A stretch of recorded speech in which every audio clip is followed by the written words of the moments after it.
এই মেলাটা হচ্ছে অম্বুবাচী মেলা। এই মেলাটা আটি আসা প্রতি বছর হয়, ফিক্স ডেট একদম। এই মেলাটা দীর্ঘদিন বহুত বছর পুরনো, 100 বছরের বেশি পুরনো। এটা মূলত আগে শুধু শ্রীরামপুর গ্রামের উপর নির্ভর করত, এখন এটা সার্বিক 20টা গ্রাম এখানে পুজো দিতে আসে। আর এই যে মেলাটা দেখছেন, এই মেলাটা দীর্ঘদিনে অনেকবার পুরনো। এখানে প্রচুর লোকের সমাগম হয়, বিভিন্ন ধরনের দোকান আছে, প্রচুর লোকের সমাগম। 50টা গ্রামের লোক এই মেলার উপর এই বছরে একটাই মেলা পায়।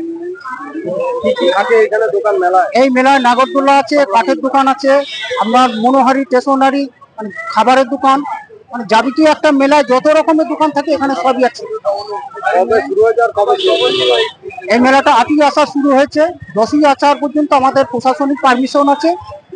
এবং এই মেলায় আমাদের প্রশাসন সর্বান্তকরণে সহযোগিতা করে, বিশেষ করে পূর্বস্থলী থানা, আমাদের এমএলএ সাহেব, আমাদের প্রধান সাহেব, তারপরে আমাদের এই সিভিক ভাইরা আছে, বিশেষ করে যার নাম না বললে খারাপ লাগবে, সেটা হচ্ছে পরিতোষ মজুমদার। পরিতোষ খুব প্রচন্ড সহযোগিতা করে আমাদের ঘরে। ভিড় কেমন হয়? প্রচুর ভিড় হয়, প্রচুর প্রচুর ভিড়। কতগুলো গ্রামের কথা বললেন এখানে আসে? এখানে মিনিমাম 50টা গ্রামের লোক এই মেলায় আসে। এই মেলা এত পরিচিত কেন আপনাদের? পরিচিতি কেন এই মেলাটা? এই মেলাটা পরিচিতি হচ্ছে এই যে কালীতলা, শ্রীরামপুর কালীতলা, পাটুলি স্টেশন বাজার কালীতলা, যেটা আমাদের মায়ের মন্দির। এইটা হচ্ছে মায়ের কোনো মূর্তি পুজো হয় না, যা হয় আমাদের গাছের ওখানে পুজো হয়। আমাদের গ্রামের 7-8টা গ্রামে কোনো মূর্তি পুজো হয় না, কোনো কালী মূর্তি পুজো আমাদের হয় না। যা হয় মায়ের কাছেই বছরে 3বার পুজো হয়, তার মধ্যে অমাবাসী পুজো প্রতি বছরই হয়।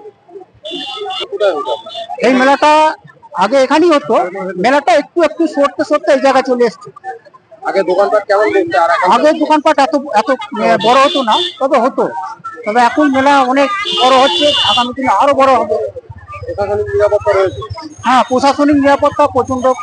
পূর্বস্থলী থানা আমাদের প্রচুর সহযোগিতা করেছে, লোকাল লোক আমাদের সহযোগিতা করে, আমাদের বিভিন্ন ক্লাব সহযোগিতা করে, আমাদের যে সিভিক ভাইরা আছে তারা সহযোগিতা করে। বিশেষ করে আমাদের এমএলএ সাহেব আছেন, প্রধান সাহেব আছে, এরা সর্বান্তকরণে আমাদের সহযোগিতা করে।